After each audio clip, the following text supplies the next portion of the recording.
Hi, my name is Robert Strickland. I'm the author of GemCad for Windows. GemCad is a computer-aided design program for faceted gemstones. This tutorial is an advanced tutorial, so it's for people that already know how to use the software very well. Today we're going to design a checkerboard cushion rectangle, and the completed product is going to look something like this.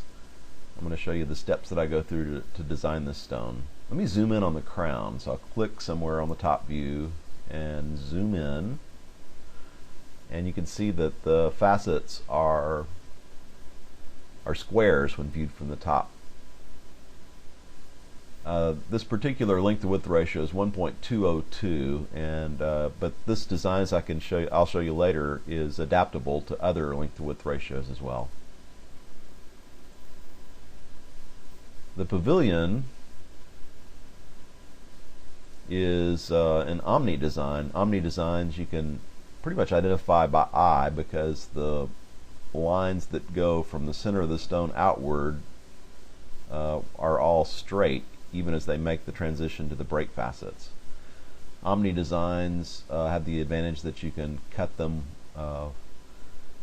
They generate the girdle outline automatically without any temporary facets that are cut off later. Okay, so let's get started. To design this stone, I'm going to start with a square. So I'm going to click the New button up here on the upper left-hand corner, and I'm going to set my symmetry. The finished design, the rectangle is twofold mirror image symmetry, but for the square version, I'm going to start off with fourfold mirror image symmetry, and I'm going to use the default 96 index gear, and the index numbers increase counterclockwise. That's the default orientation. To cut the girdle outline, I'm going to start off by cutting an octagon, and the girdle outline for the square version is going to have facets at index of 2 and 5 and following. So let's cut the facets at index 5 first. I'm going to give it an index of 5 and an angle of 90. But before I do that, I'm going to give it GemCad a meet point. If you just give it an angle and an index, GemCad will assume a cutting depth, and its assumed cutting depth is not always accurate or what you desire. So I'm going to give it a meet point to cut that octagon, and I'm going to use a point just right above the 96 index gear here. Make it as big as I can, and I'll click on that and click on the Use to Cut button. So you'll see that that point is now entered here in the new facet info box. Okay, so the angle for our girdle facet is 90 degrees. So now we have an octagon. Clicked on the Cut Facet button, and now we have an octagon. And these are facets at 5 and following. Next I want to cut the facets at index 2, and I want my checkerboards to be square when viewed from the top, so I'm going to give it a meet point halfway along this edge. So I'm going to cut from here, I'm going to cut this corner down here off. So I want a point on edge along here that's halfway between this point and this point. To do that, I click on the edge, and there's one of the editable fields in the point on edge dialog box is the fraction of total edge length. So you can see it's right now it's 0.47. I'm going to change that number to 0.5. I do that just by clicking and dragging with the mouse to highlight it, and then type in the number 0.5, and then I'll click Use to Cut. So now I have a point, and we need 2 more pieces of information to cut the facet. Angle of 90 and an index of 2. And again, I know it's 2 just because I've experimented and done the design already. Okay, so now we have a 16-sided girdle outline. We have the finished outline for the square version of our checkerboard design. Okay, next I'm going to start on the crown facets. I'm going to choose a girdle line, and I like to pick a point. I'm doing the crown first on this design, so I'm going to pick a point just above center and click, and that'll be my girdle line for the crown.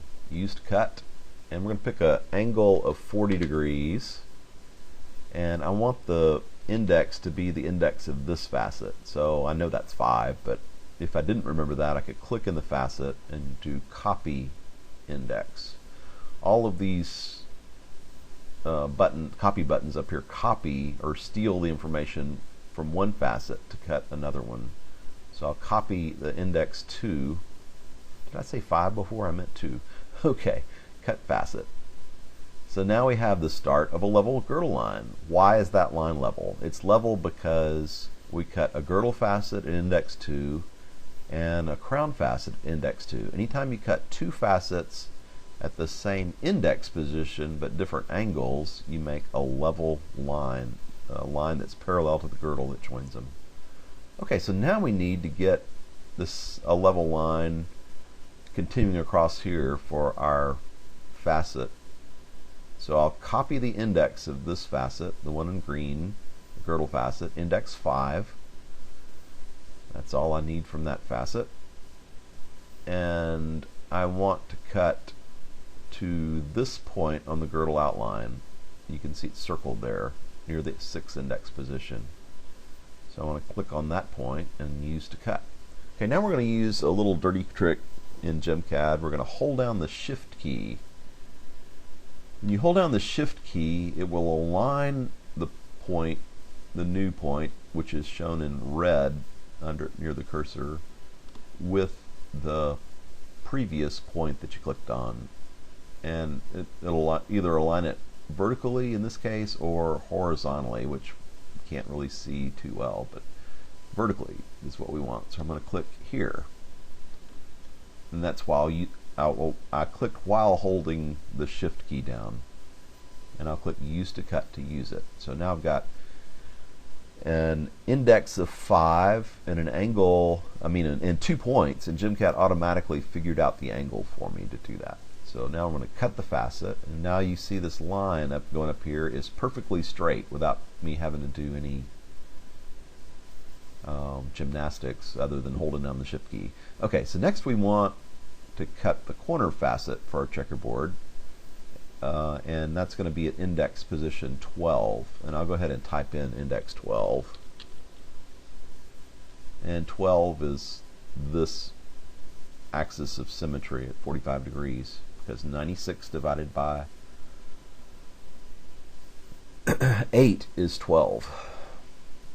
We don't know the angle, so we're going to give it 2 points. We're going to give this point, use to cut, and again we'll hold down the Shift key and move horizontally, and that'll get a point that aligns, make that line straight on that edge. Use to cut. Now we got it all. It's going to be about 21 degrees, and we're going to cut that facet. And it looks like I goofed. I've got a little slant here, so maybe I didn't hold down my Shift key right or something. So I'll do undo, click on the point again, use to cut, and I'll hold down the Shift key. I think I missed the Shift key last time. And click again to get the second point, and I'll give it an index of 12. Click Tab, and you see it fills out the form, and then click Cut Facet to cut the facet. Okay, now we got straight lines. That's better. Okay, next we need to cut a facet here. Now we don't know the index for this facet, but we do know that we want to meet this point, and we know also that we want the edge to extend vertically. So I'm going to hold down the Shift key and go up here and click again. And if I hold the Shift key down again, it wants to go from the point that I just entered. So I'm going to click on this point again, but this time I'm going to cancel. I'm not going to use that point because it's already here. It's point 1 in the new facet info box. So now, whenever I hold down the Shift key, I can make a horizontal line that goes across to here. So I'll click on a point and use to cut, and we will go ahead and cut it. You'll see that the index is 5.65, which is problematic. Okay, so now we have cut this facet, but it's not at a at an even index, it's at a fractional index position, so you'd have to cheat to cut this facet. So what I'm going to do is I'm going to keep this vertical edge here and let this edge slant. So we're going to use GemCad's, we're going to use the change feature to edit this facet, but we want to keep these two meet points here and here. When you use GemCad's change feature, it's better if you have some meet points to go ahead and enter them. Let me just, as an example, try to do that. If I click in this facet and do uncut recut to change it, uh-oh, my meet point's gone. I can't get to that anymore. So let me do undo. So I want to get this meet point before I uncut recut. And I'll go ahead and get this meet point too. Use to cut. Now I'll click in the facet again and do uncut recut. Now you'll see its angle used to be, its index is 12. I just goofed and clicked in the wrong facet. Let me try that again. It's this facet that I want to uncut recut. So meet point, click in this facet and uncut recut. And you'll see the index has been rounded automatically from 5.65 to 6. That's one of the features of the uncut recut change feature in the facet dialog. So now I'm going to cut that facet, and if I zoom in here, you may be able to detect that there's a slight, there's a 1 pixel jaggy along here, so that line is no longer straight, it's jagged, but 1 pixel is not going to matter, and that's preferable to a fractional index. Okay, next I'm ready to cut the last apex facet here, and it's an index 12. We don't know the angle, but again, we do know that we want that edge to be straight. So we'll click on this point here, use to cut, and then we'll hold down the shift key. We'll set a point here to make that horizontal line.